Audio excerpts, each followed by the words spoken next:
Buenas noches, ¿cómo están? El día de hoy nos toca hablar sobre el concepto de comunicación en la sociología de Niklas Luhmann. El concepto de comunicación es un pilar dentro de la teoría luhmanniana. Como ya habíamos dicho, uno de los tres pilares, o mejor dicho, cuando hablamos de los tres pilares, hablamos de la teoría de la comunicación, de la teoría de los sistemas, sí, y de la evolución sociocultural. Cuando comunicación y medios de comunicación pues están interrelacionados, pero el concepto de comunicación es uno de esos conceptos clave, fundamentales dentro de la teoría luhmanniana. No en balde, para Luhmann, la sociedad es comunicación. Entonces, un poco para entender el concepto de sociedad en Luhmann, para entender los sistemas funcionales de la sociedad como la política, el derecho, la economía, es vital que dominemos el concepto de comunicación todas sus, en toda su extensión y con todas sus implicaciones a nivel teórico, ¿no? Es un concepto, insisto, clave, ¿no? Entonces, para discurrir sobre el concepto de comunicación, vamos a abordar previamente dos conceptos que son de gran importancia también, ¿no? Conceptos que, digámoslo así, un poco un comentario al margen, ¿no? En la arquitectura teórica lumaniana, eh, los conceptos están como en un arco, ¿verdad? De modo que un concepto se apoya sobre otro. Entonces, muchas veces es difícil tratar un concepto en aislamiento porque siempre está en relación con otro, ¿no? Y yo diría más bien que iría más allá del arco, ¿no? En la arquitectura, digámoslo de esta manera, la arquitectura conceptual lumaniana también es circular, también es autorreferencial, ¿no? Hace un reflejo, un espejo de aquello que describe. Ella, y esto es una cuestión interesante también, ¿no? La teoría, vamos a decirlo de esta manera, se construye como un sistema también del mismo tipo que observa, es decir, como un sistema autorreferencial también. Entonces, naturalmente, como hemos tenido ocasión de discutir, estas decisiones teóricas se derivan de aquellas discusiones que habíamos discutido sobre causalidad circular, autorreferencia, sistemas autorreferenciales, que vimos con la cibernética y la cibernética de segundo orden, ¿no? Entonces, les decía que íbamos a discutir, antes de llegar al concepto de comunicación, un par de conceptos básicos, conceptos que están relacionados con el concepto de comunicación y que va a ser difícil hablar de comunicación sin introducirlos primero. El primero de ellos es el concepto de sentido. Y luego vamos a hablar un poco del concepto de doble contingencia. Cuando hablamos de sentido, este, hay muchas cosas que se evocan con este concepto y hay algunas sutilezas, ¿no? Sutilezas que, vamos a decirlo así, en unos idiomas son más marcadas que en otros. ¿Por qué digo esto? Bueno, por ejemplo, en español y en alemán, por ejemplo, podemos hacer una distinción entre sentido y significado. En inglés no es tan fácil. Por ejemplo, en alemán tenemos Sinn para sentido y Bedeutung para significado, ¿no? Pero en inglés es como que si esta diferencia se condensara toda dentro del concepto de meaning. Hay algo parecido, una expresión que es make sense, to make sense of. Pero no se usa mucho, ¿no? De hecho, el mismo Luhmann cuando tradujo sus escritos al inglés, utilizó el concepto de meaning, ¿no? Pero meaning, como les quiero decir, no capta esa diferencia entre sentido y significado.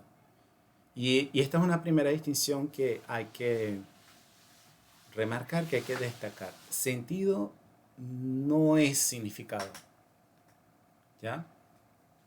Es un poco extraño empezar a definir algo por lo que no es, pero eh, como hablamos en términos de diferencias, de trazar diferencias, no entraríamos, no sería tanto decir lo que no es, sino que estamos marcando una diferencia, ¿no? Una primera diferencia. Ahora bien, básicamente desde el punto de vista de nuevo, de la arquitectura conceptual, de la arquitectura teórica, el sentido es también una piedra angular. Eh, ya que, y bueno, para, para muestra un botón, ¿no? En el libro, la obra magna de Luhmann, que es La Sociedad de la Sociedad, él pues justamente diserta sobre el tema del sentido y argumenta pues el lugar central que tiene en su obra, ¿no? Digámoslo de esta manera, si la arquitectura eh, conceptual de la teoría de Luhmann es circular, ¿verdad? El sentido sería como el eje, como el pivote de todos esos conceptos, ¿no? Eh, si tú tomas algún concepto de la teoría sistémica, de una u otra manera vas a llegar al tema del sentido, casi siempre, ¿no? Es central, ¿no? Ahora, habíamos descrito en clases pasadas, o mejor dicho, habíamos hecho referencia superficial al tema del sentido también cuando hablábamos del concepto de acoplamiento estructural, ¿no?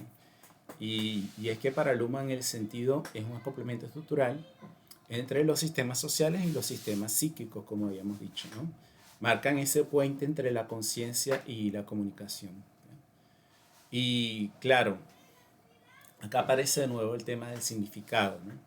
El significado no es algo ajeno al sentido, es, vamos a decirlo así, el sentido comprende al significado. Entonces ahí tenemos una primera diferencia que es pertinente acentuar, ¿no? El significado es una forma lingüística de determinación del sentido, ¿ya? Pero el sentido, como vamos a ver un poco más adelante, va más allá de lo lingüístico, ¿no? Entonces, justamente como hablábamos, va más allá de lo lingüístico porque se refiere al acoplamiento estructural entre dos tipos de sistemas, ¿no? Y cuando hablamos de acoplamiento estructural estamos hablando de una relación entre sistemas donde uno se deja determinar por la complejidad del otro. Entonces, por lo general, los acoplamientos estructurales eh, describen relaciones evolutivas eh, prolongadas en el tiempo. Los acoplamientos estructurales no, es decir, cuando hablamos de un acoplamiento estructural, no nos estamos refiriendo a algo eventual, nos estamos refiriendo a una estructura duradera, ¿no? A un proceso evolutivo duradero, ¿no? Eh, vamos a decirlo así, la contraparte del acoplamiento estructural sería un acoplamiento operativo, ¿no? Donde sí se subraya lo, lo événementiel, como diría en francés, eh, lo relativo al acontecimiento, ¿no? Lo eventual. Eh, entonces, estamos hablando de un proceso de largo plazo en el cual los sistemas psíquicos han dejado o se han dejado determinar por la complejidad de los sistemas sociales y viceversa. Los sistemas sociales se han dejado determinar por la complejidad de los sistemas psíquicos. Y es en este sentido que Luhmann habla del sentido como un logro evolutivo, ¿no? Logro evolutivo es un concepto que Luhmann va a usar con cierta frecuencia en su obra para referirse a aquellos procesos evolutivos que exitosos, por decirlo así, ¿no? Que han dado pie a estructuras hiperestables en los sistemas sociales y en las relaciones de los sistemas sociales con su entorno. ¿No? Y hablo de hiperestables, este no es un concepto lumaniano, pero en el sentido de eh, referirme a estructuras duraderas, porque como sabemos, este, si entendemos evolución, ya después de todas formas vamos a hablar un poco más de esto, pero al describir la evolución en términos no lineales, no deterministas, y bueno, naturalmente la contingencia es una característica del proceso evolutivo. Las estructuras que en determinado momento se muestran exitosas, en otro momento pueden pasar al olvido o pueden desgastarse y surgen nuevas estructuras, pero aquellas estructuras que, digámoslo así, digámoslo de esta manera, con esta metáfora, logran sobrevivir el paso del tiempo, pues es en este sentido que Luhmann habla de logros evolutivos, ¿no? Estas estructuras duraderas, no solamente estructuras sociales, que en este caso serían más, este, más inestables porque están más sujetas al cambio, sino estructuras en el sentido de acoplamientos de sistemas sociales con otros sistemas en su entorno.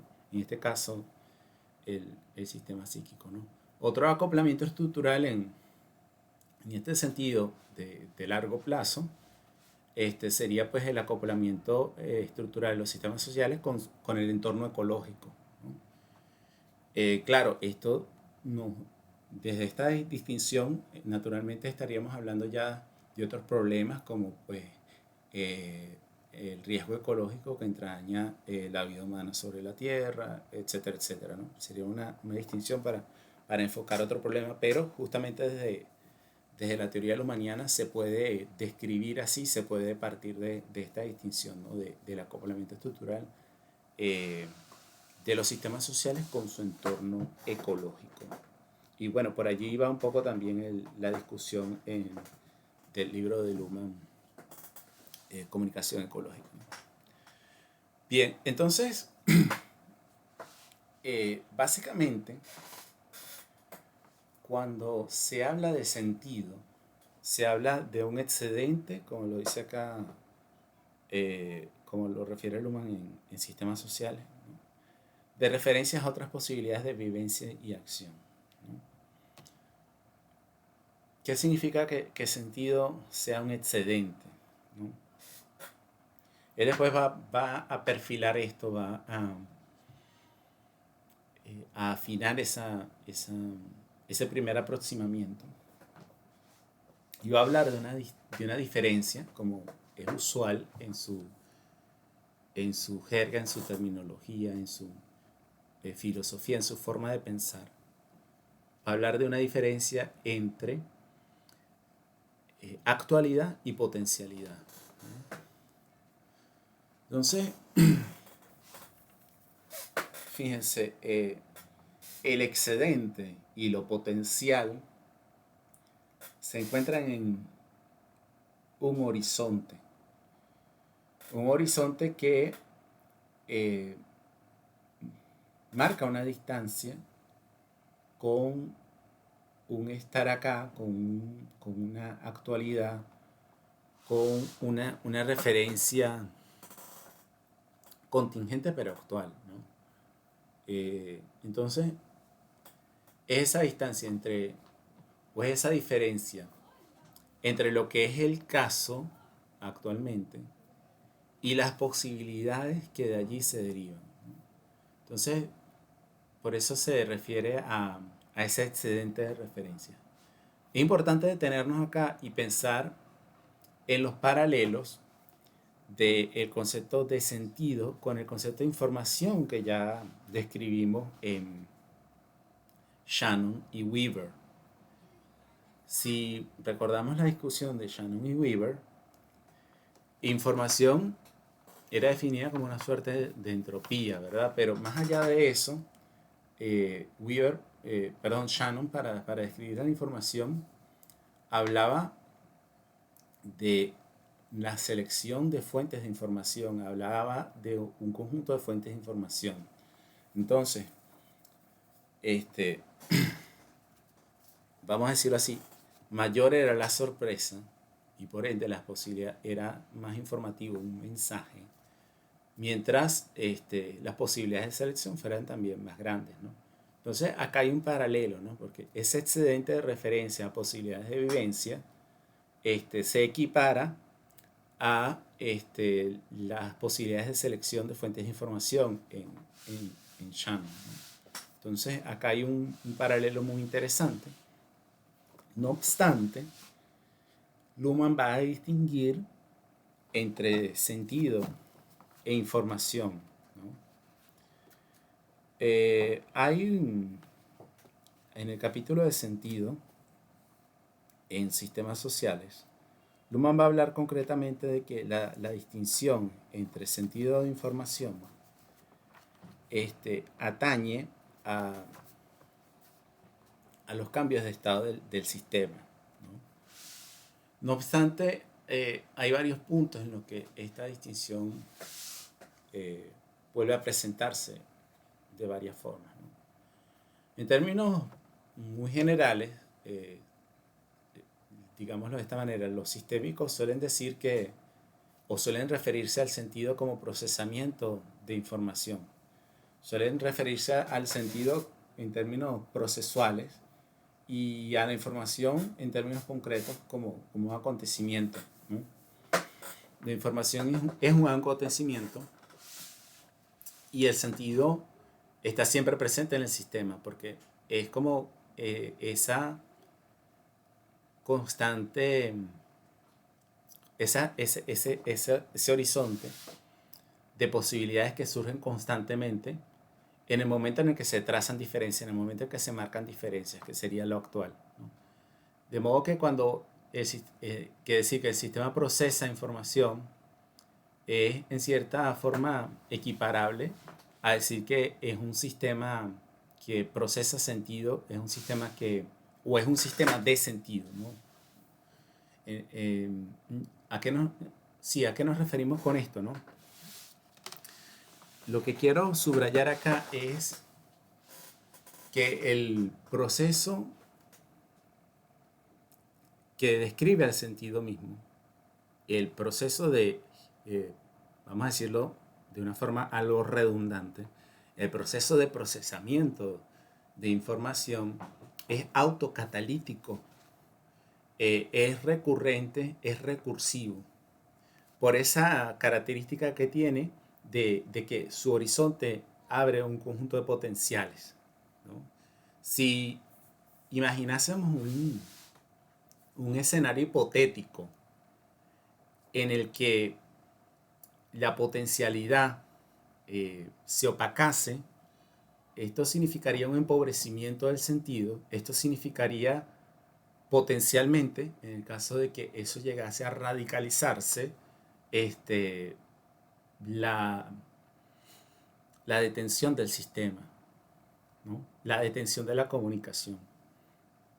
Si no hay comunicación, no hay sistemas sociales, ¿no? Entonces, quiero consultarles si esta idea les resulta clara o puedo explicarme mejor. No sé cómo la vienen llevando.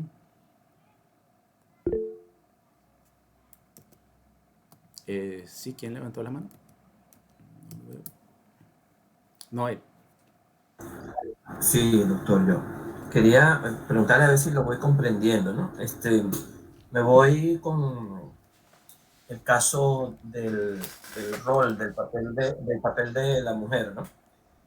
Si su sentido fue en algún momento de la historia que se sentía en minusvalía y el significado sobre eso fue que deseaba la igualdad, entonces podemos decir, pregunto, que en relación con la entropía, una vez que comienza a manifestarse el deseo de evolución hacia una mejor posición de la mujer, todas las estructuras de la sociedad tenían la misma probabilidad de permitir a la mujer crecer hacia la igualdad a través de un elemento de comunicación que en su momento pudo haber sido el sufragio, que fue previo al derecho, a la ampliación del derecho al trabajo.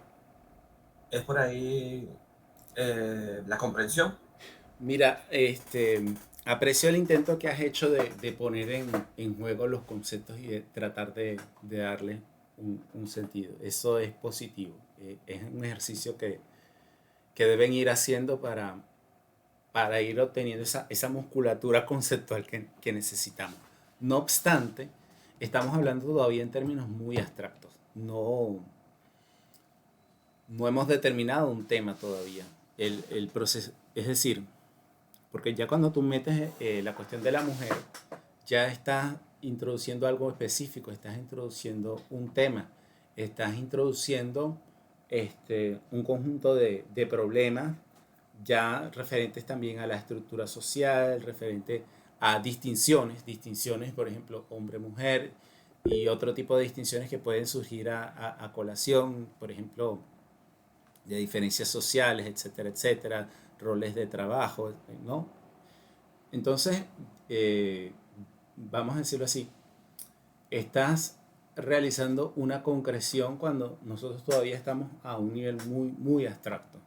Sencillamente estamos hablando de cómo el sistema se comporta en términos generales independientemente de los temas concretos. El tema puede ser la mujer, puede ser cualquier, cualquier tema. Eh, la forma en que lo procesa siempre es la misma. Y a eso es lo que nosotros nos estamos tratando de referir, ¿no? Entonces, básicamente, lo, tomando tu interpretación, ¿verdad? Si lo concreto, por ejemplo, es el rol de la mujer, ya eso lo vamos a ver un poquito más adelante cuando hablemos de las dimensiones de sentido. Ya, ahí todo, ya se está planteando allí un problema desde la dimensión social del sentido, ¿no? Entonces, si vamos a decirlo así, lo actual es la mujer, ¿cuál es la alteridad cuando la referencia es la mujer? ¿Qué es lo otro? Eso sería, por ejemplo, una pregunta que nos podríamos hacer de esta perspectiva. Y no me quiero adelantar, entonces lo vamos a dejar hasta acá y más adelante lo voy a retomar cuando veamos las dimensiones de sentido para ver un poco cómo podríamos describir un problema concreto, ¿verdad? Utilizando estos conceptos que estamos describiendo ahora, ¿no? Sí, Elías, por favor. Buenas noches, profesor, compañeros. No, era un poco una duda que tengo, una pregunta más bien. El sentido pudiera identificarse con la intención que tiene una acción, ¿no? Que luego, bueno, usando símbolos y signos se convertirían o le daría un significado. Bueno, es una pregunta interesante. Es una pregunta interesante. Sin embargo, el tema cuando hablamos de, a ver, acción eh, es un concepto importante, te lo va a decir Luhmann. Pero la teoría de la acción se queda corta.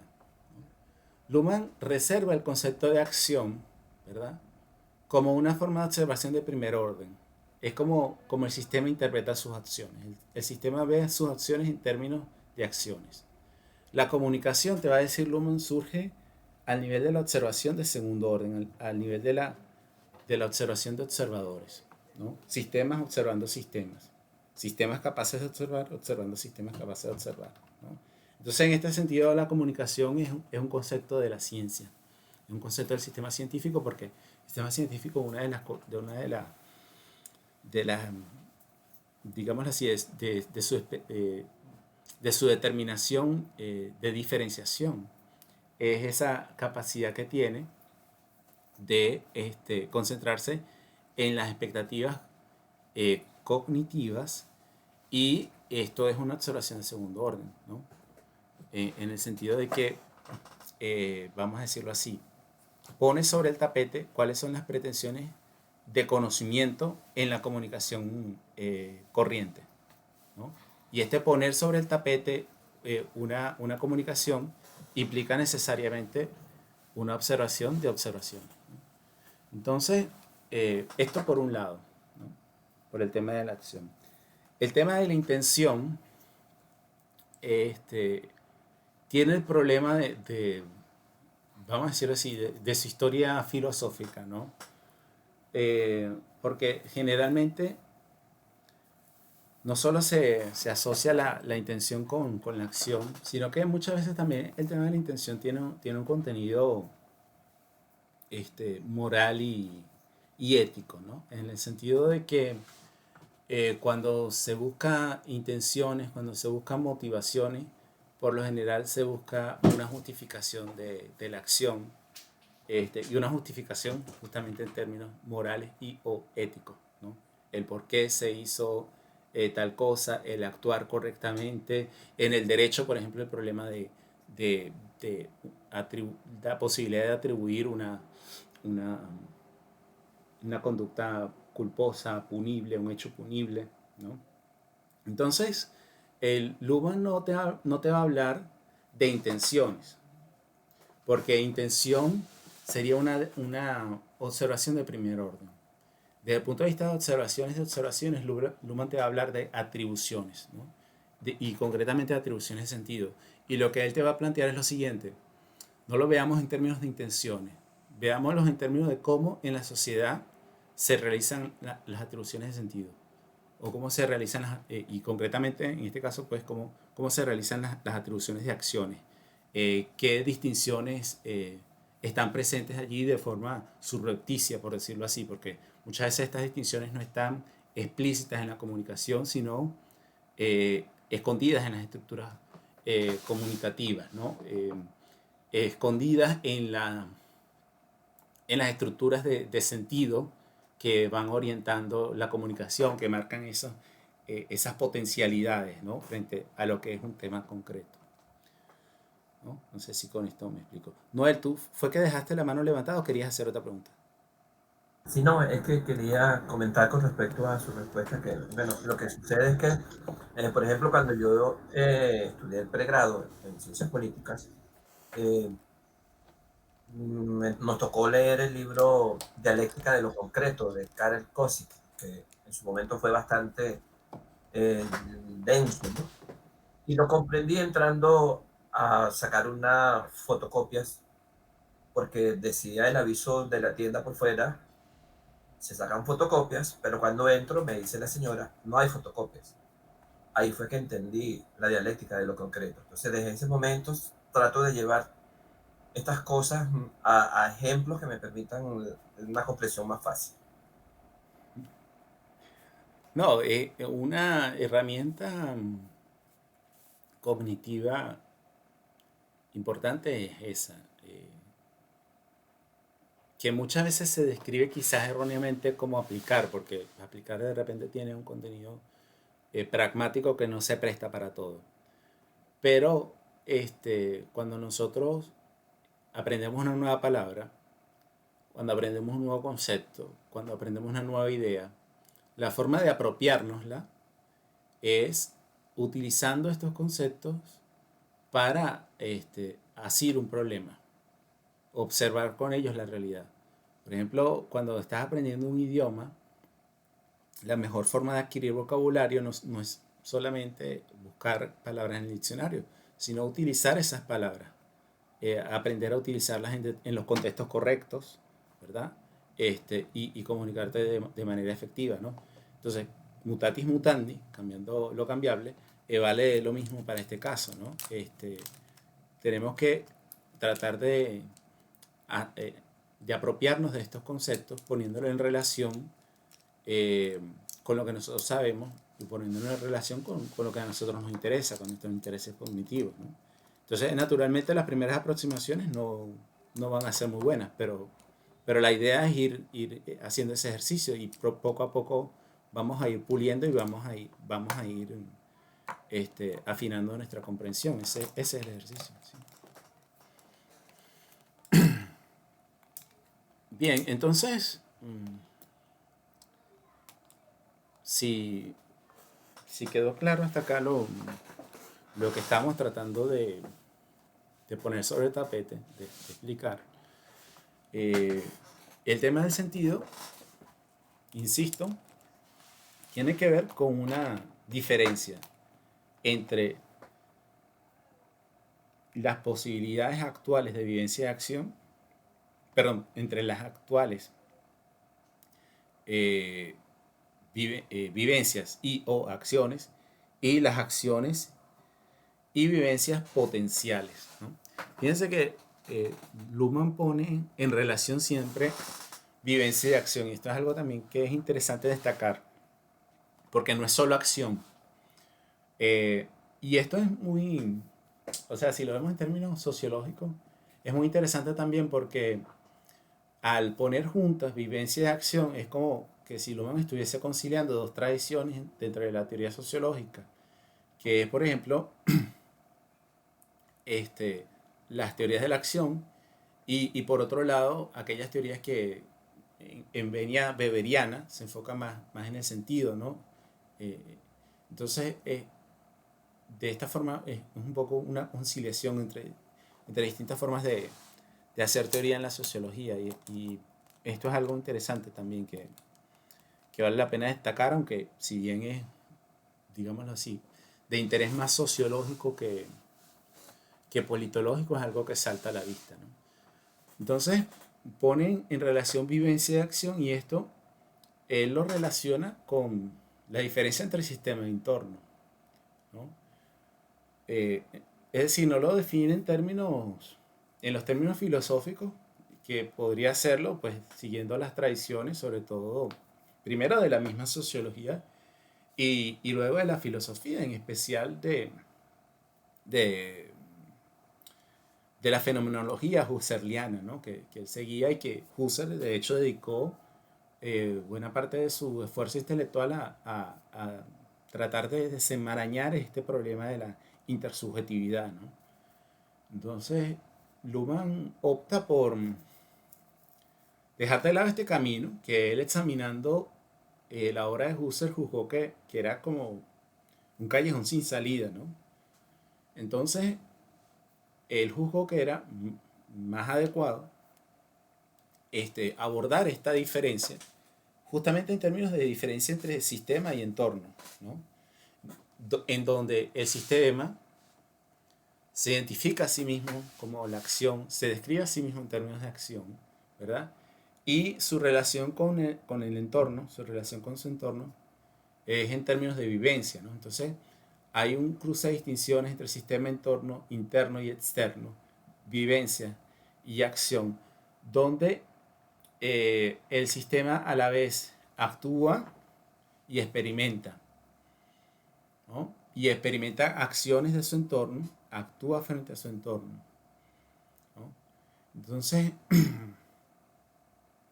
claro, es un sistema que se describe a sí mismo en términos de acción, pero que también, obviamente, es capaz de experimentar. Y el sentido involucra ambas dimensiones, la del actuar y la del experimentar.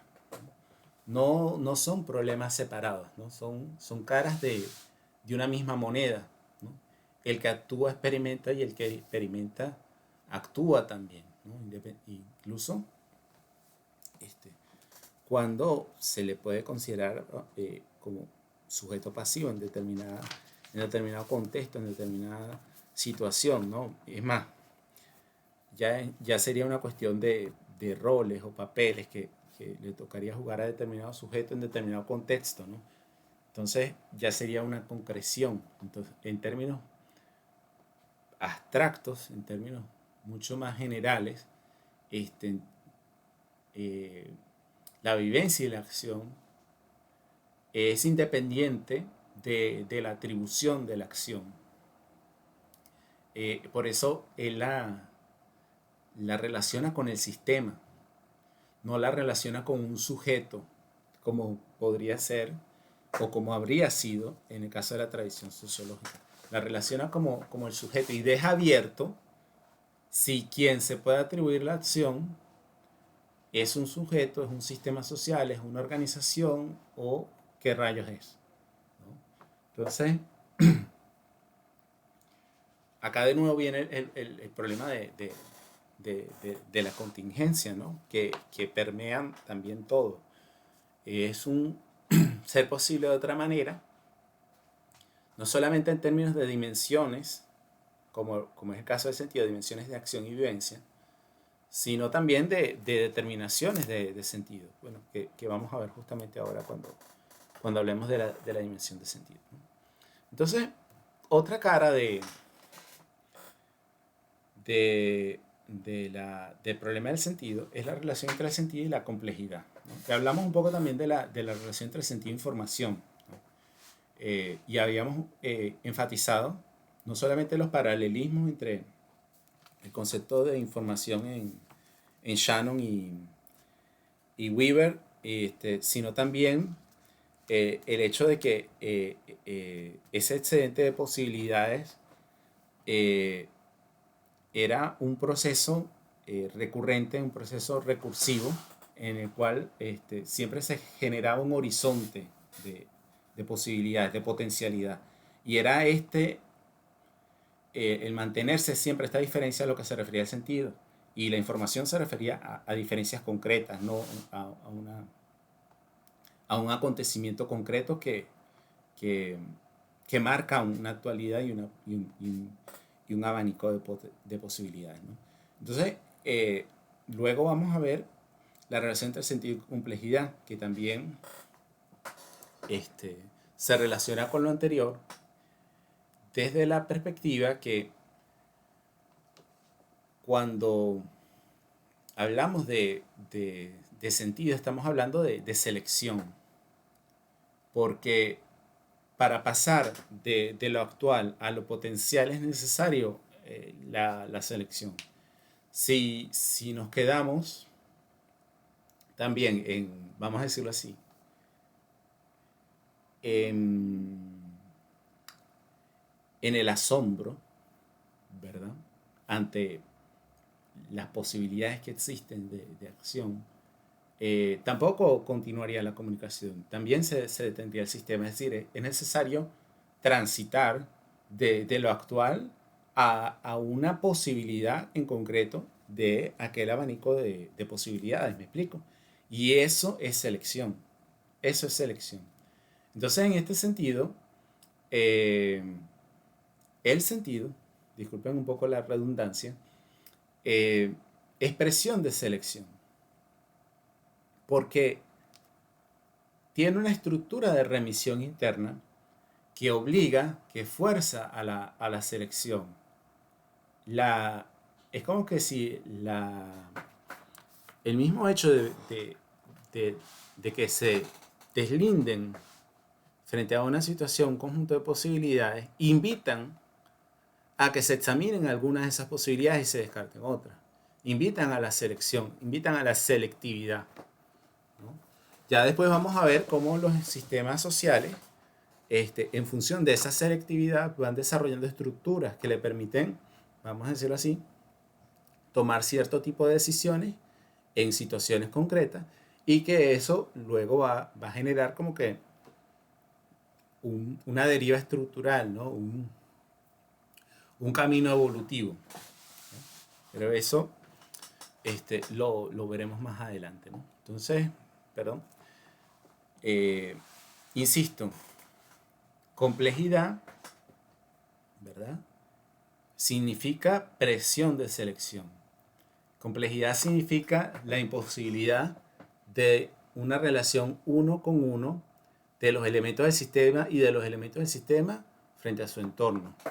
Complejidad implica siempre necesidad de selección, ¿no? Este concepto de complejidad es diferente a otros conceptos de complejidad que se manejan en la ciencia de la complejidad, que por ejemplo, o que podemos encontrar en obras como la Edgar Morin. Aunque si indagamos podemos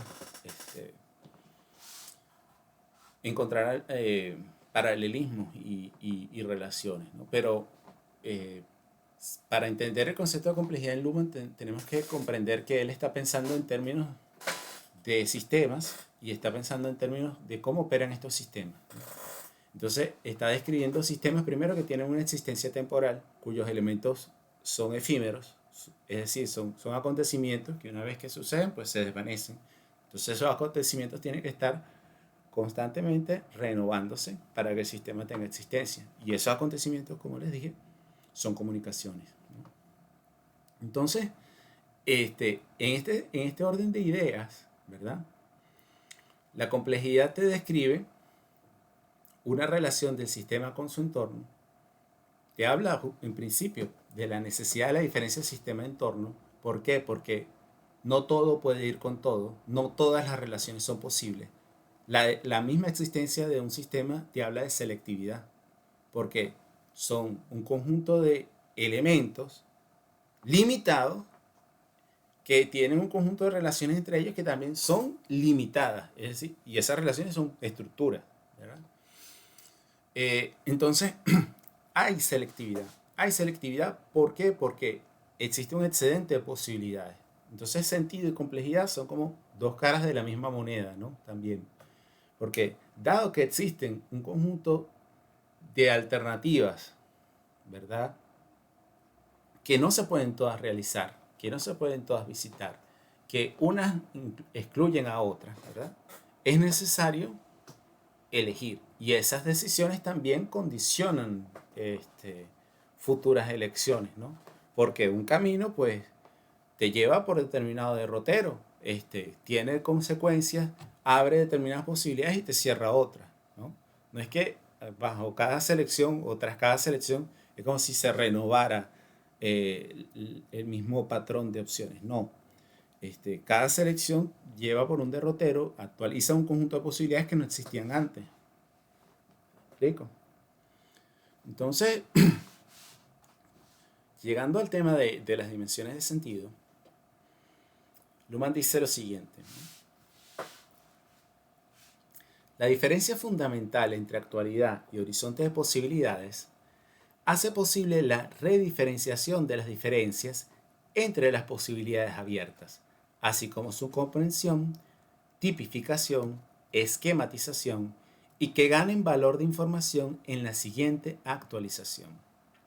Para organizar las diferencias se introducen sobre esta base identidades como palabras, tipos, conceptos, que sirven como sondas para probar lo que da buen resultado con respecto a lo otro, y después, por supuesto, para conservar y reproducir aquello que ha sido efectivo. Esta cita es muy interesante porque introduce el problema de las dimensiones de sentido y nos habla de cómo de esa diferencia primaria entre lo actual y lo potencial es posible realizar nuevas diferenciaciones, distinguir distinciones, ¿no? Y no solamente que es posible, sino que esta diferencia entre lo actual y lo potencial es como que incentiva también esas diferenciaciones, ¿no? Esas distinciones, ¿no? Entonces, por ejemplo, acá el caso concreto de identidades que pueden ser de cualquier tipo, palabras, conceptos, etcétera, etcétera, que digámoslo de alguna manera, él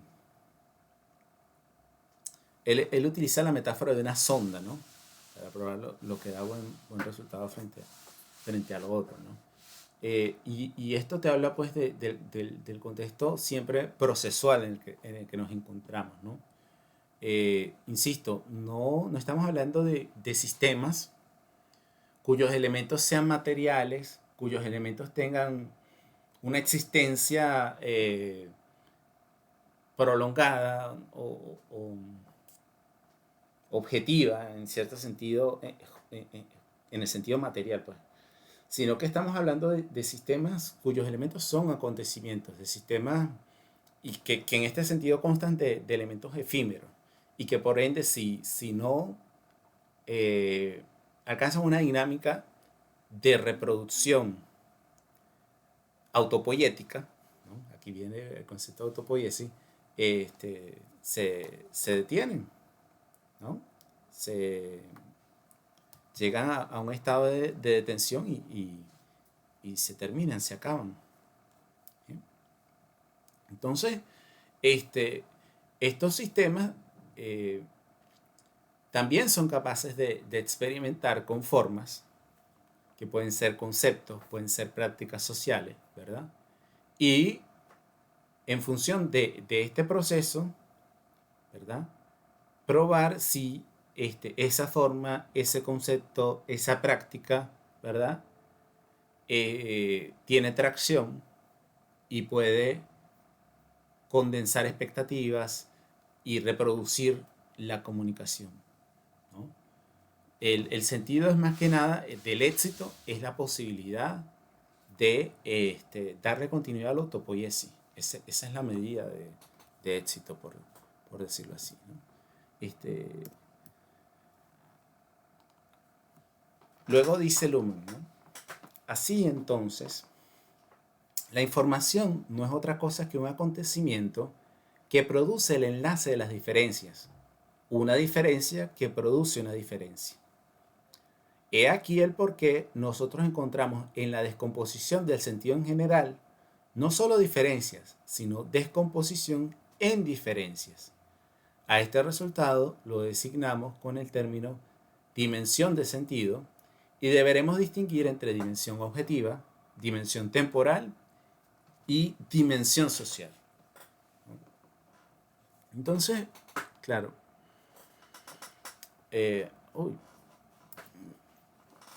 entonces tenemos tres dimensiones de sentido, ¿no? Que como lo acaba de describir Luhmann, ¿verdad? Derivan pues de la posibilidad de descomponer en diferencias, pues, esa diferencia principal entre lo actual y lo potencial, ¿no? Que derivan también del hecho de que estamos trabajando con información, de que las diferencias son información, es decir, son selecciones entre alternativas, ¿ya? Entonces, a pesar de que hablamos de selecciones entre alternativas y hablamos de cosas que están en constante cambio, no obstante, es posible conseguir patrones y estructuras, ¿no?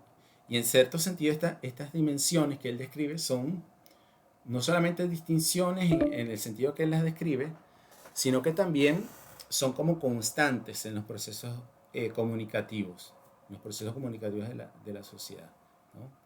Estas distinciones o estas dimensiones son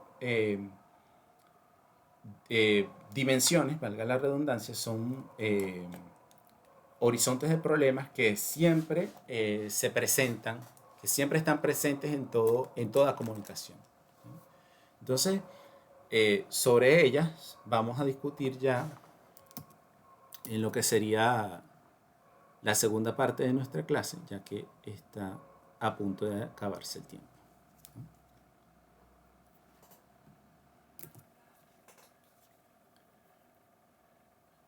Hablábamos entonces de las dimensiones de sentido, ¿no?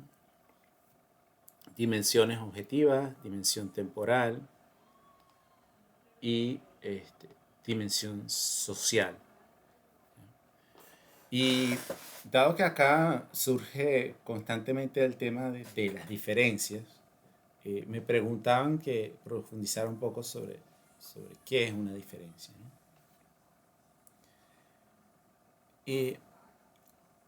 Para Luhmann, hablar de, primero hay que hacer, fíjense, y diferencia es algo que se explica haciendo, ¿no? Porque primero es un trazo, se trazan o se marcan diferencias, ¿no? Hay que hacer para hablar de diferencias, fíjense ustedes que también es autorreferente, hay que hacer una diferencia entre distinción y diferencia, ¿no? ¿Y cuál es la diferencia? Una distinción, fíjense, se refiere a cuando el sistema o cuando un sistema está marcando una distinción, ¿no? Digámoslo así, tiene un componente activo. Diferencia tiene un componente pasivo. Hablamos de marcar una distinción cuando el agente es un sistema, ¿verdad? Y hablamos de diferencia cuando se trata de una estructura o algo que o bien no está bajo control del sistema que pertenece al entorno, por ejemplo, o bien no está en el foco en ese momento. Es decir, una estructura del sistema que en el momento concreto el sistema está trazando una distinción, pues bueno, y esta nada tiene que ver o no está en contexto inmediato. ¿Me explico? Hay distinciones constitutivas, como la de sistema de entorno. Esa diferencia, por decirlo así, el sistema no la puede tocar. El sistema puede realizar diferencias y puede realizar esa misma diferencia, con lo cual se estaría observando, autoobservando, disculpen. Pero las fronteras, el trazado de esa autoobservación y el límite operativo concreto de sistema y entorno pueden diferir. Es decir, la forma en que el sistema se autoobserva, incluso utilizando la distinción o la diferencia, en este caso sistema-entorno, puede diferir de la forma en que el sistema operativamente está constituido con respecto a su entorno. Pero esto puede sonar de nuevo tautológico y en realidad muchas de las distinciones con las que trabaja Luhmann son así, son operaciones. No hay que ver en ellas un trasfondo filosófico porque él deliberadamente las desviste de ese trasfondo. Él las presenta más bien como un juego de lenguaje, como, vamos a decirlo así, sí, yo creo que la forma más cercana de ponérselo a ustedes es como un juego de lenguaje. Porque el otro sería describirlo como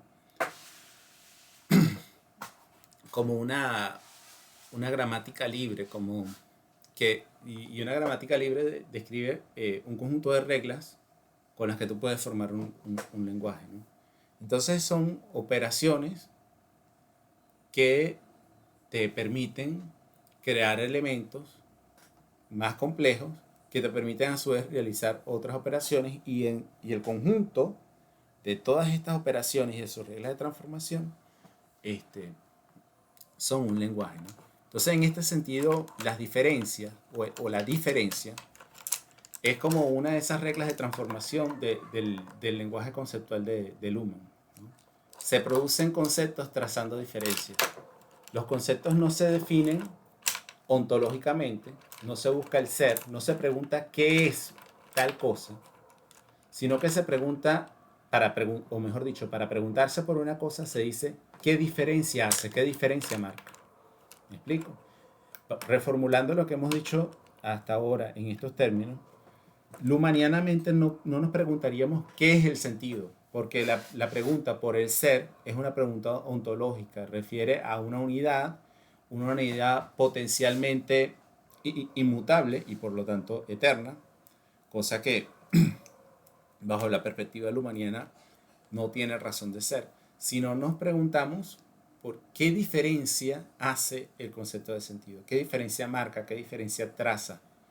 Entonces acá también, si quisieran profundizar sobre eso, yo les recomendaría primero el libro de George Spencer Brown, Las leyes de la forma, sobre todo el capítulo introductorio, porque ya los demás capítulos ya vienen en su descripción de las leyes de la forma y bueno, lo pueden leer si quieren, pero es una lectura difícil, ¿no? Pero la primera parte, la parte introductoria, la parte del prólogo, no describe su lenguaje, porque él ahí básicamente lo que hace es describir una nueva notación matemática, sino que habla en prosa sobre lo que él quiere hacer, sobre sus intenciones, sobre su filosofía, y en este sentido es más enriquecedor, ¿no? Entonces yo les recomendaría que de las leyes de la forma leyeran la introducción y el prólogo. Y también tendría que revisar qué artículos de la obra de von Förster les pueden servir también. Creo que hay uno sobre cognición, que no tengo ahora a la mano, que aborda también el tema de las diferencias, ¿no? Pero las aborda justamente desde el punto de vista de cómo operan las neuronas, ¿no? Y cómo él compara esta forma de operar de las neuronas que están encendidas o apagadas con los circuitos electrónicos, ¿no? Esta es otro enfoque, otra forma de verlo. Otra fuente para ver el tema de las distinciones y la diferencia es la obra de Gregory Bateson. En concreto, él tiene varios libros, por supuesto, pero en concreto, ¿cómo se llama? Pasos hacia una ecología de la mente. Pasos hacia una ecología de la mente. Ese libro se consigue en español. Está traducido por Gediza. Yo lamentablemente no lo tengo. Yo lo tengo en inglés. Pero se consigue en español. Pasos hacia una ecología de la mente. Gregory Bateson. Entonces, si quieren profundizar sobre eso, yo les recomendaría estas 3 obras, ¿no? Pero redondeando la idea, y me va a remitir un poco acá a esta introducción de la que le hablé de George Spencer Brown, ¿no? George Spencer Brown, un poco en términos cosmogónicos, nos habla de que básicamente el comienzo de todo empieza con una distinción, al trazar una distinción. Y esto también haciendo conexión con los argumentos de Bateson y de von Förster, ¿verdad? El distinguir es el modo de operar del que conoce. Y no solamente un ente biológico que nosotros, desde nuestra perspectiva antropomórfica, la consideramos siempre al hombre, sino que puede ser cualquier entidad, cualquier sistema capaz de trazar distinciones. Es un sistema que procesa sentido, es un sistema capaz de conocer. Es un sistema que tiene que tiene conocimiento, que es capaz de adquirir conocimiento, ¿no? Entonces, los sistemas que son capaces de reaccionar frente a su entorno, cambiar frente a los cambios de su entorno, de tomar decisiones, de adaptarse, ¿no? No importa si no tienen un gran cerebro, desde esta perspectiva, son sistemas que son capaces de conocer, ¿no? Son inteligentes en este sentido, ¿no? Entonces, a eso se refiere Luhmann con diferencia, ¿no? Es la forma de la información. La información siempre aparece como una diferencia, ¿no? Y la diferencia entre qué? La diferencia entre lo que se ha elegido y el contexto de esa elección, el contexto marcado por las otras alternativas que quedaron, ¿no?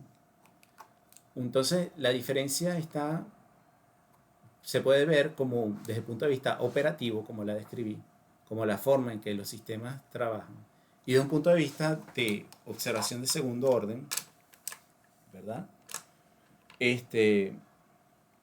Como forma del conocer, ¿no? Como capacidad cognitiva. No sé si con esto les doy una respuesta concreta o le quedan más dudas que preguntas, ¿no? Pero bueno, siempre tienen la opción de preguntar y yo pues les explicaré en la medida de mis posibilidades. Profesor, pudiéramos entonces la diferencia también asociarla a disenso, conflicto, porque bueno, Luhmann plantea mucho en el tema acción, comunicación, acción, el tema que la comunicación no es consenso, es lo contrario al consenso, ¿no? Sino es disenso, conflicto. No, de hecho hay ya lo vamos a ver acá, en el sentido, en la dimensión social tenemos las dos caras del consenso y el disenso. Lo que pasa es que en la comunicación en Luhmann no hay ningún componente normativo. Él pretende excluir todo componente normativo. Claro, también hay que tener en cuenta una cuestión importante, ¿no? Que hallar algo depende de la distinción del observador. Es decir, si tú quieres buscar lo normativo y lo descriptivo utilizando esa descripción, algo normativo vas a encontrar, ¿no? En virtud de la distinción que estás usando. ¿Me explico? Pero la forma en que Luhmann pretendió diseñar su concepto de comunicación era desvestirlo de cualquier pretensión ética, normativa, moral, y sencillamente describir, ¿verdad? De la forma más abstracta posible el proceso, para luego poder entrar ahí sí, a concretizar bajo qué condiciones puede moralizarse la comunicación, bajo qué condiciones puede estructurarse el proceso de comunicación, bueno, para que luzca de la manera en que la estamos observando en la realidad concreta y de esta forma podamos analizarlo. Es decir, la idea de él es tratar de conseguir una herramienta que te permita describir la realidad, no darte una posición para que tú, no darte unos argumentos para que tú tomes posición frente a la realidad, sino darte herramientas para que tú puedas comprender la realidad. Entonces, claro, el tema del disenso entra, pero desde la perspectiva de las dimensiones de sentido, no como si Luhmann describiese la comunicación como esencialmente o que lleva a la disrupción, al disenso. Ahora, sí es cierto que Luhmann enfatiza que en los procesos comunicativos, sobre todo cuando se van haciendo más complejos, crece la potencialidad de negación. Pero él no lo ve como un tema de conflicto porque no es un problema de resolución de conflictos. Se requieren mecanismos más sofisticados para la resolución de este problema de la negación y aquí es donde van a entrar el problema de la generalización simbólica y el problema de los medios de comunicación que veremos más adelante. No, claro, yo no sé si estoy errado, pero yo no comprendo, no que la comunicación genera conflicto o disenso, sino que más bien es a partir del disenso y el conflicto que se genera la comunicación, porque si hubiese consenso, no hubiese necesidad de comunicarse, porque todo el mundo, pues, compartiría los significados, ¿no? No sé si estoy errado en esa apreciación. Completamente no. Pero no valdría como una descripción objetiva del tema de la comunicación. Porque está refiriéndote a una de los, vamos a decirlo así, a una de las posibles motivaciones para la ruptura de la doble contingencia, pero no necesariamente tiene que ser la única.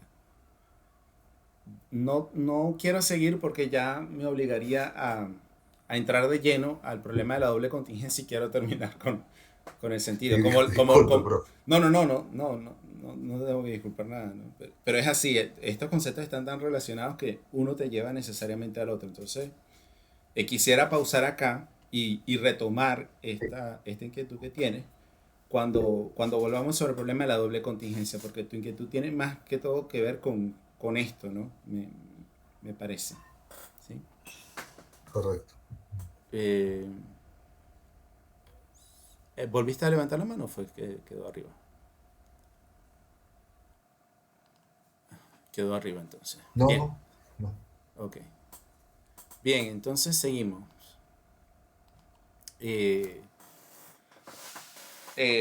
Bueno, perdón, no sé si alguien más tiene alguna duda con respecto al tema de la diferencia, ¿no?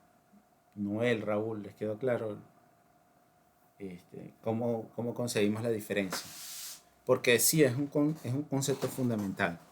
Es una operación cognitiva, es un modo de operar también de los sistemas. Los sistemas operan trazando diferencia. El sentido es una diferencia. La información es una diferencia. Y como vamos a ver también, la comunicación también es una diferencia, ¿no? Todo en términos operativos, en términos de observaciones, en la teoría de Luhmann son diferencias.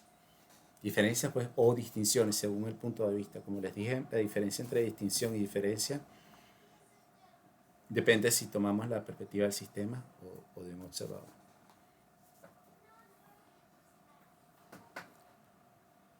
Sí, sí queda claro entonces.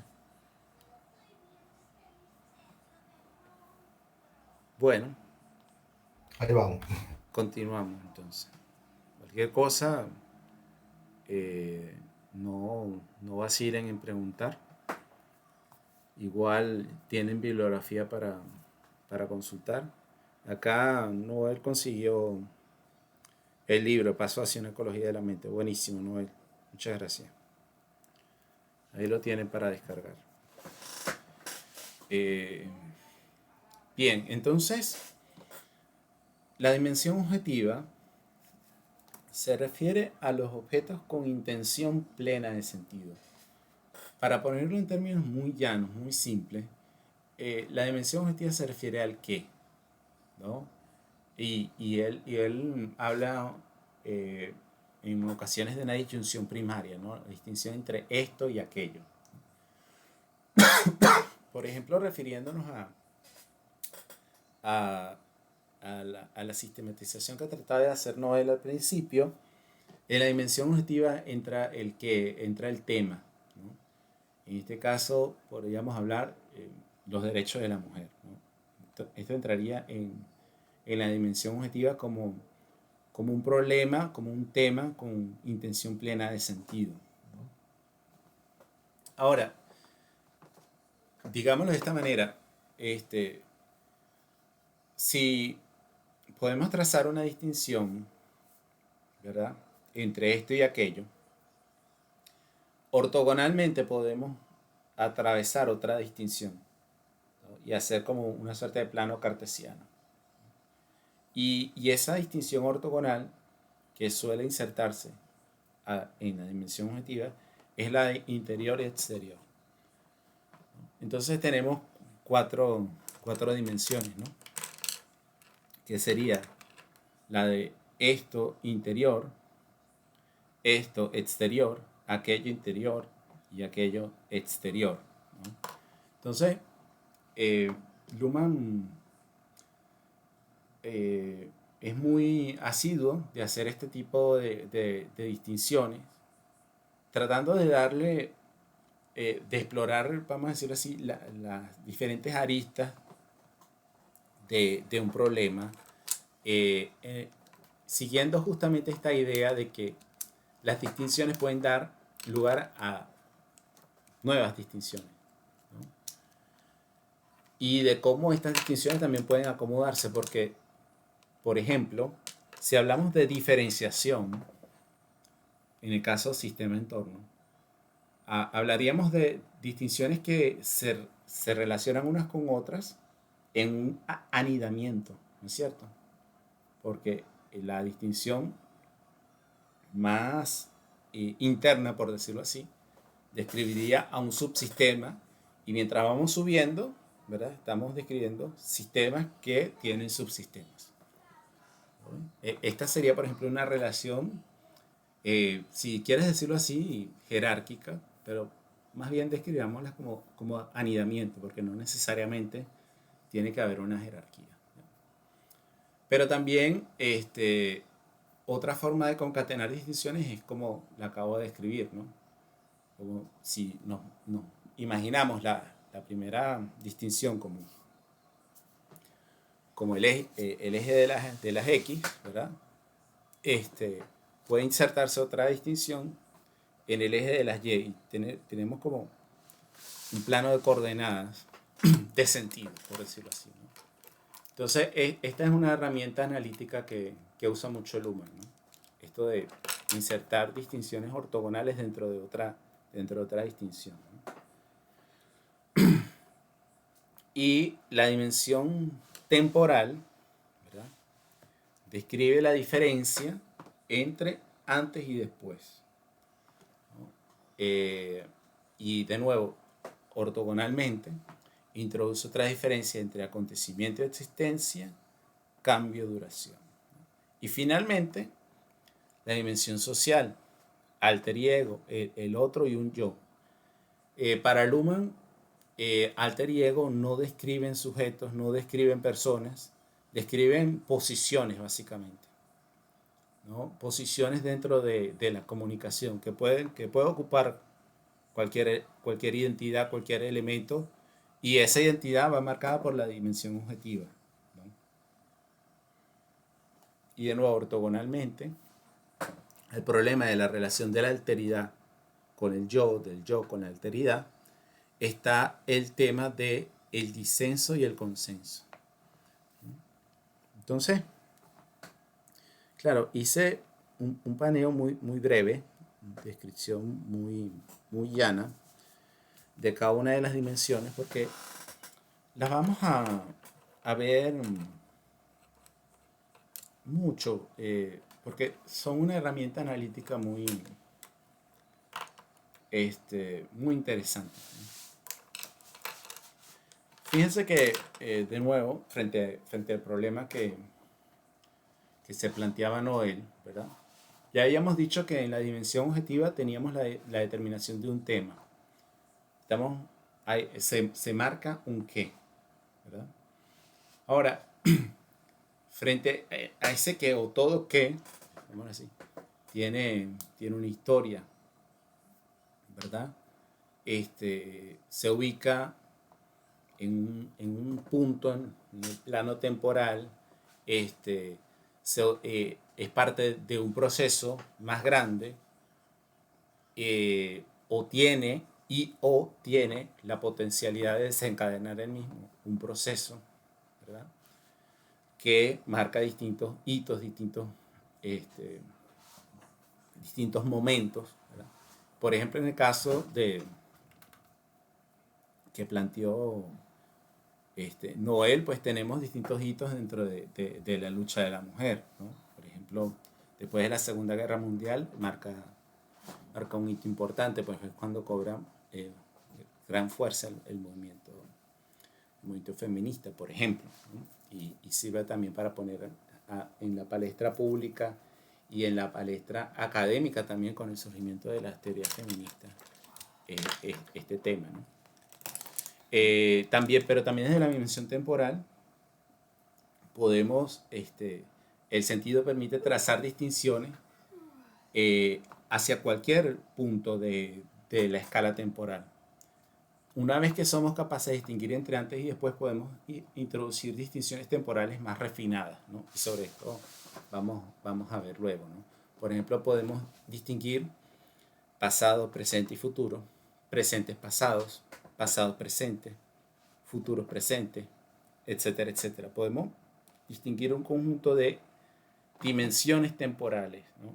Y esto naturalmente es una potencialidad que no está disponible para cualquier sistema social, sino que requiere de sistemas sociales complejos, como el sistema social moderno, ¿no? Que desarrollen una semántica y que tengan también una estructura lo suficientemente compleja como para que esta semántica y esta estructura social puedan dar cabida a ese tipo de dimensiones de sentido, ¿no? Y en cuanto a la dimensión social, como lo planteábamos, primero está el tema de cómo podríamos tematizar la alteridad y el ego. ¿Quién es el punto de referencia? ¿Cuál es el sistema de referencia? Y en función de esto, ¿cuál es la alteridad de este sistema? ¿Cuáles son los elementos de su entorno? ¿Y cuál es la relación entre ellos? Y luego, de nuevo, ortogonalmente, los problemas de, bueno, este tema,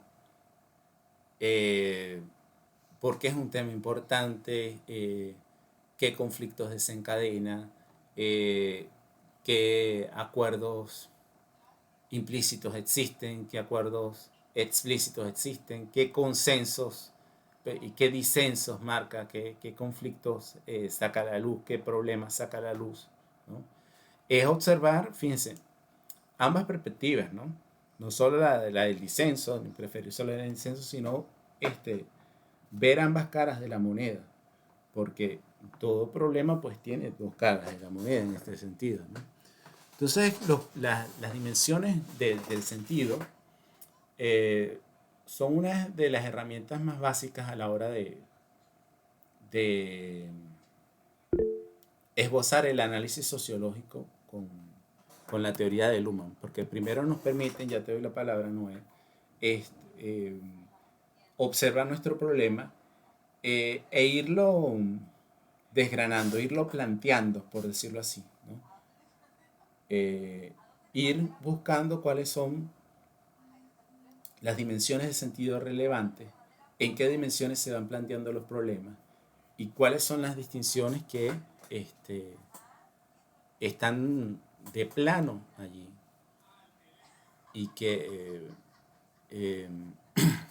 sirven para orientar la comunicación. Sí, Noel. Doctor, siguiendo la idea que expresó el colega Elías sobre que la comunicación no es consenso, entonces creo que lo Bueno, al estamos revés, entendiendo él habló como del que disenso. ciertamente, sí,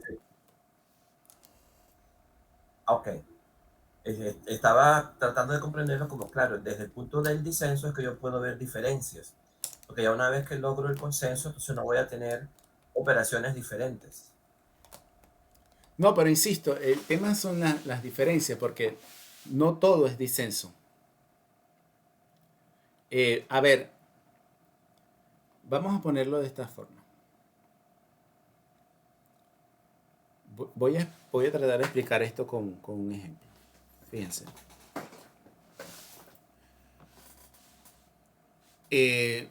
Existe un grupo que se llama, un grupo académico que se llama FIS, que es Foundation for Information Society, o Foundation of Information Science. Foundation of Information Science, ¿no? Y este grupo pues tiene discusiones por correo, se reúnen en congresos académicos, etcétera, etcétera. Y la idea de ellos es fundar la ciencia de la información, ¿no? Y naturalmente, como ustedes podrán imaginarse, los grandes debates surgen en torno al significado del concepto de información, ¿verdad? Y esto lo podemos trasladar también a otras disciplinas, ¿no? Por ejemplo, a la política. Bueno, existen múltiples concepciones de política. ¿Consenso sobre el concepto de política o sobre el concepto de poder? No, tenemos distintas teorías, ¿verdad? Tenemos distintos enfoques, ¿no? Entonces, fíjense ustedes, en una disciplina se basa en el consenso sobre el disenso. Es decir, existe consenso en que hay puntos en los que no estamos de acuerdo. Existe consenso en que no estamos de acuerdo en qué es la información. Existe consenso en que no estamos de acuerdo en qué es la política. Existe consenso en que no estamos de acuerdo en qué es el poder. ¿Verdad? ¿Qué les quiero explicar con esto? Que incluso el disenso necesita el consenso sobre algo. Necesita un piso común. ¿Me explico? Entonces por eso les decía, vean las dos caras de la moneda, porque no van una sin la otra. ¿Ya? Entonces, ¿por qué les hablaba de la doble contingencia? Bueno, porque el problema de la doble contingencia habla justamente de cómo se forma este piso común, que es lo que vamos a ver luego, ¿no? No sé si me explico con esto, Elías, Noel, Raúl.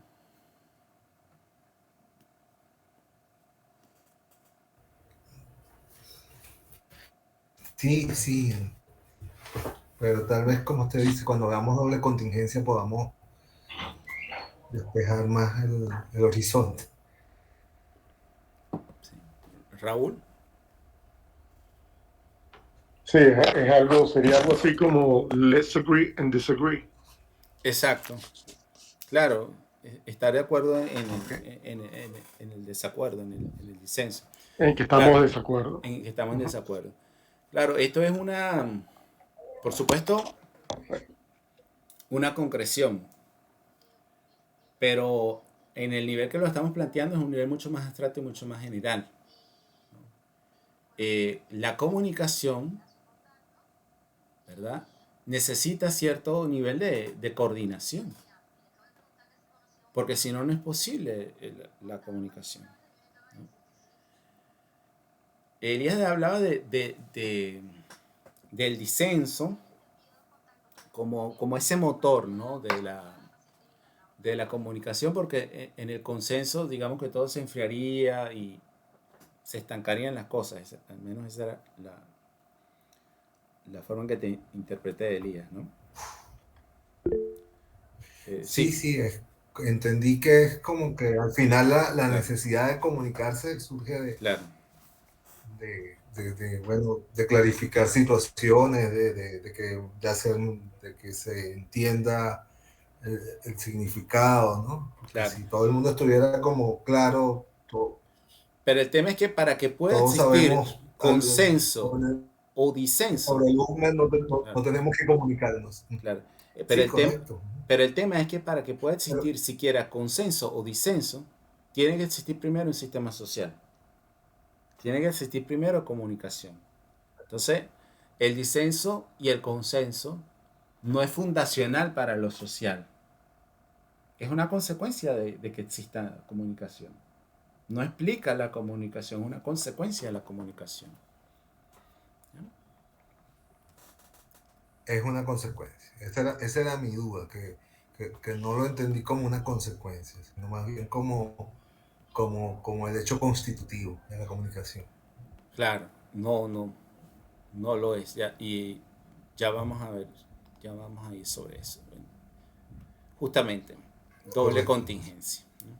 Eso, El concepto de doble correcto. contingencia Era lo bien, es uno de que estos quería conceptos que aclarar. toma. Pues ya, o sea, Sí, perdón, ¿alguien tiene otra pregunta? ¿Alguien había levantado la mano? Sí, sí, la observación era entonces el determinar la parte objetiva, el qué, el tema, viene precisamente a causarme el consenso o el disenso Sí, sobre claro, ese qué. claro, claro. Es una precondición porque si no hay una referencia fija, bueno, ¿de qué estamos hablando? ¿Me explico? Y eso sirve para enfocar la atención, sirve como pivote para el proceso comunicativo. También, pues, estrategias para cambiar de tema, para variar de tema. Son problemas que va resolviendo el sistema social, ¿no? Y los va resolviendo creando estructuras. Entonces, las estructuras, en este sentido, orientan la comunicación. Fíjense, estructuras en un sistema que se basa en eventos, ¿verdad? No se refieren a algo fijo y estable, porque generalmente cuando pensamos en estructura, ¿en qué pensamos? Pensamos eh, en, en un andamio, ¿verdad? Pensamos en pilares, pensamos en términos arquitectónicos, ¿no? En aquello que sostiene un edificio, ¿no es verdad? Pero en este caso, y en contra de cierta tradición también de la filosofía de la ciencia y del funcionalismo, el concepto de estructura en Luhmann no te describe un elemento o una cualidad que da forma, que, que tiene una existencia eh, más duradera sino que te remite a el mismo problema de la autopoiesis. Dentro del contexto de la autopoiesis, estructura es todo lo que sirve para darle causa a la autopoiesis, ¿no? Entonces, un tema es una estructura de comunicación, en tanto sirve para reproducir la comunicación. Porque como lo planteábamos acá, al enfocarnos en un qué, ¿verdad? Al definir un tema, eso sirve para concentrar la comunicación, enfocar la atención, por ejemplo, enfocar la atención de los sistemas psíquicos y que participen en la comunicación, aunque no puedan comunicar, pero es necesario que participen, ¿no? Entonces, de esta forma, la autopoiesis del sistema se cataliza Y el sistema va seleccionando, probando temas que son más exitosos, otros, los que lo son menos, pues los va dejando de lado. Capaz, en este sentido, sí, Elías, los temas que son más conflictivos tienen más cauces, ¿no? Dan más de qué hablar, generan mayor dinamismo, ¿no? Pero ya como un problema de la reproducción de la comunicación, no como un problema fundacional de la sociedad, como por ejemplo se podría plantear en las teorías contractualistas de la sociedad. Bien, entonces les decía que como el concepto de generalización simbólica, también el concepto de doble contingencia viene de la sociología de Talcott Parsons, ¿no? En el capítulo de doble contingencia, Luhmann cita un excurso de la obra de Parsons y Shields. Bueno, en realidad el capítulo de interacción social de la Enciclopedia Internacional de las Ciencias Sociales, escrito por Talcott Parsons y Edward Shields, ¿no? Y allí dice lo siguiente: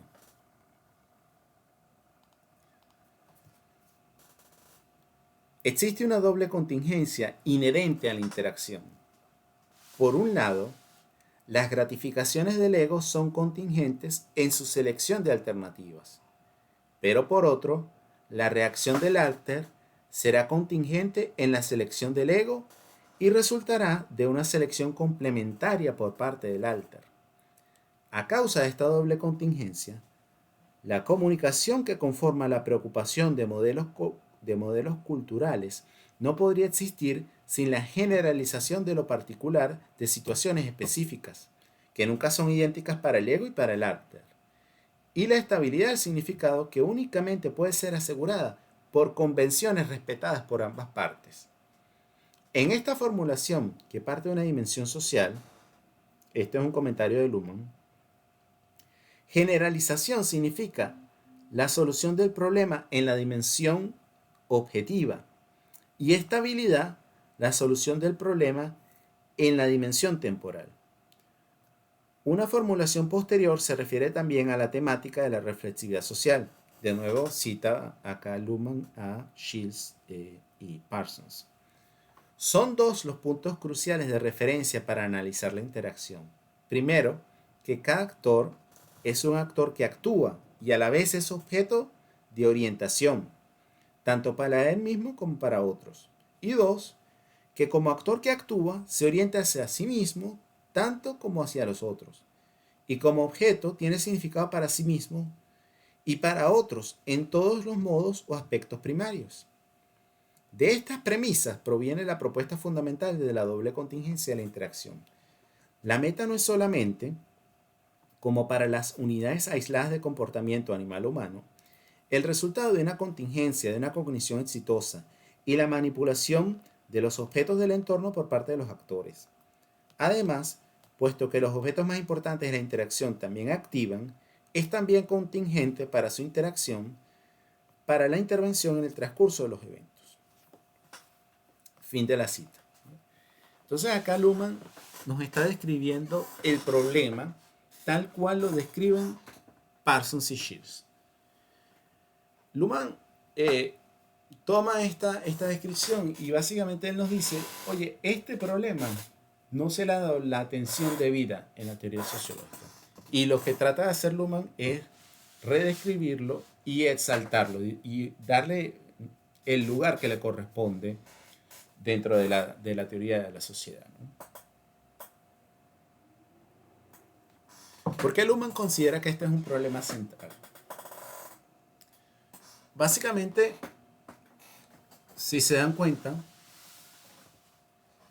el problema de la doble contingencia es el sustituto del problema del sujeto en la teoría social de Luhmann, ¿no? Yo les había comentado en las primeras clases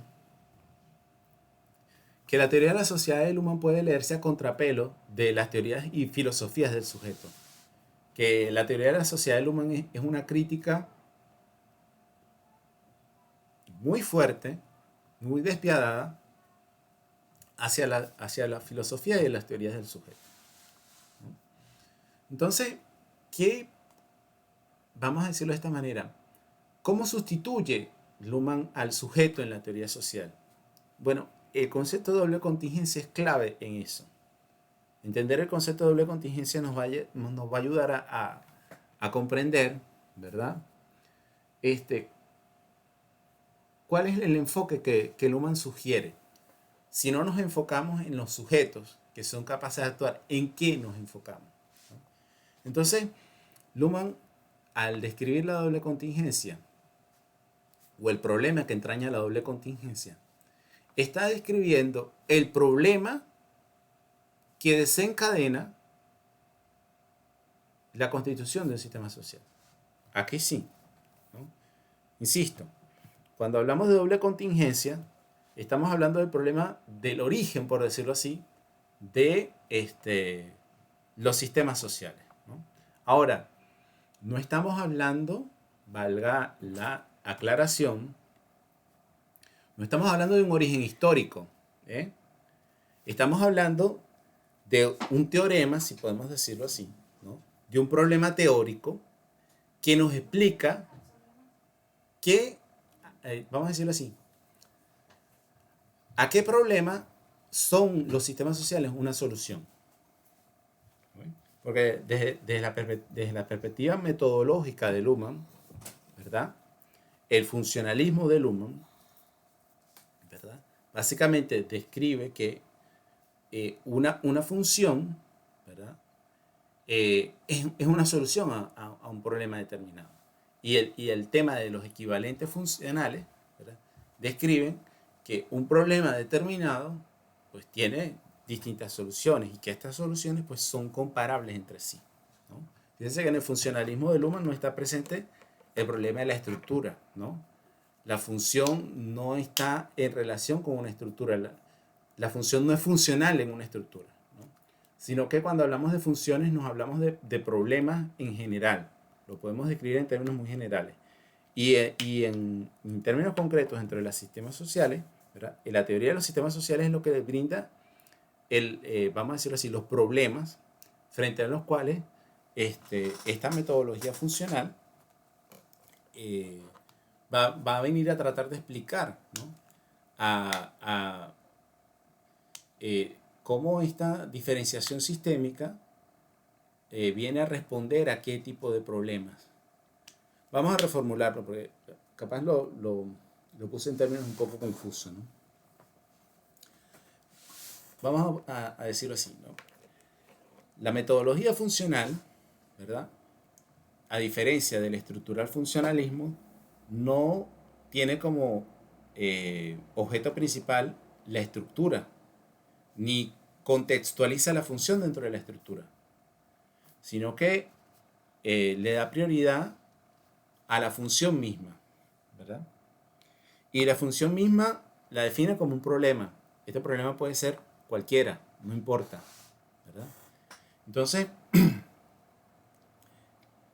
básicamente el enfoque funcional lo que examina es cómo determinados conjuntos de acciones, ¿verdad? Por llamarlo de alguna manera, pueden representar una solución frente a determinado problema. Es un método comparativo el funcionalismo de Luhmann, ¿verdad? Porque el problema es, la función viene a ser la definición de aquello que tú quieres investigar, por ejemplo. Ese es tu problema. Tú defines tu objeto de investigación, ¿verdad? Y tú vas a examinar equivalentes funcionales, es decir, vas a examinar cómo determinados procesos sociales pueden resultar como una respuesta o una solución a ese problema que te estás planteando, ¿no? Entonces, en términos de diferenciación social, en términos de sistemas sociales, ¿verdad? La misma teoría te marca problemas. Por ejemplo, la diferenciación, ¿verdad? Pero también la teoría sociológica te marca problemas. Y por ejemplo, Luhmann toma este problema de la doble contingencia de la sociología parsoniana, ¿verdad? Y lo marca como problema de emergencia de lo social, ¿no? Entonces, bajo la perspectiva del funcionalismo que propone Luhmann, lo que va a ver es que los distintos mecanismos evolutivos, ¿verdad? Porque acá estamos hablando en términos ya de evolución sociocultural, qué distintos mecanismos evolutivos, qué distintos logros evolutivos, por ejemplo el sentido, ¿verdad? Han resuelto este problema de la doble contingencia, en parte como lo describió aquí Parsons de lo que acabamos de leer, ¿no?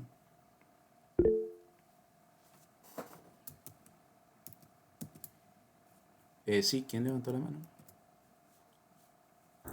Yo, doctor. Ajá. Quería preguntar entonces, ¿podríamos tomar los sucesos que condujeron a la Revolución Francesa como un ejemplo de doble contingencia? No, porque, de nuevo, insisto, no estamos hablando en términos, en términos históricos cuando hablamos de doble contingencia. No estamos hablando de la génesis de un proceso social. ¿No? Estamos hablando de un problema teórico que nos explica a qué problema trata de responder la diferenciación en sistemas sociales, ¿no? Es decir, ¿por qué existen sistemas sociales? Digamos, vamos a ponerlo así, ¿no? El problema de la doble contingencia, la interrogante que trata de responder es ¿por qué existen sistemas sociales? Vamos a ponerlo así, ¿no? ¿Me explico? ¿Por qué existen sistemas sociales? Eso es lo que intenta responder el problema de la doble contingencia. O, dicho de otra manera, los sistemas sociales son una respuesta a qué clase de problema, ¿no? Esto es otra forma de formularlo, ¿no? ¿A qué clase de problemas son una respuesta los sistemas sociales? Entonces, ya acá se me está acabando el tiempo, entonces en los minutos que quedan voy a tratar de redondear un poquito las ideas porque no me va a dar tiempo de terminar de explicar el tema de la doble contingencia, ¿no? Entonces, fíjense que volviendo a la cita de Parsons, ¿verdad? Lo que Parsons plantea es una reformulación del problema de la interacción, ¿verdad? Y el problema de la interacción, obviamente, es un problema muy caro a la teoría de la acción, ¿no es cierto? Y en este sentido es un problema muy tradicional de la teoría sociológica, ¿ya? Pero el giro que le da Parsons es que, vamos a decirlo de esta manera, logra contemplar a la acción desde distintas, vamos a decirlo así, desde dos caras, ¿no? Y va más allá de la interacción, de acciones que se conjugan, ¿verdad? Va a apuntar a una estructura subyacente a toda interacción y por lo tanto a una estructura social básica, ¿verdad? Parsons lo que está apuntando es que para que pueda existir siquiera alguna interacción, existe una relación en la que dos partes, ¿verdad?, se dejan determinar por la otra, están sometidos por la contingencia del otro, ¿no? Fíjense que dice, a causa de esta doble contingencia, bueno, antes de eso dice, las gratificaciones del ego son contingentes en su selección de alternativas, pero por otro lado, la reacción del alter será contingente en la selección del ego y resultará de una selección complementaria por parte del alter. Entonces, básicamente lo que describe Parsons acá, en términos menos engorrosos, es como una suerte de baile, de sincronización entre alter y ego, ¿verdad? Eso que yo describí como dejarse determinar el alter por el ego y el ego por el alter, lo que nos está describiendo es un problema de sincronización. Para que pueda existir una interacción, tiene que haber una sintonía previa, una sintonización previa. Y eso es lo que describen o lo que intentan teorizar, en este caso Parsons y Shields, como doble contingencia.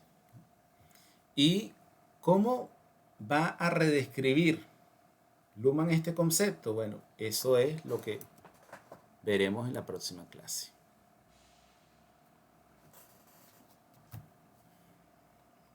Hasta acá, ¿alguna duda, alguna pregunta, alguna reflexión de cierre que quieran hacer?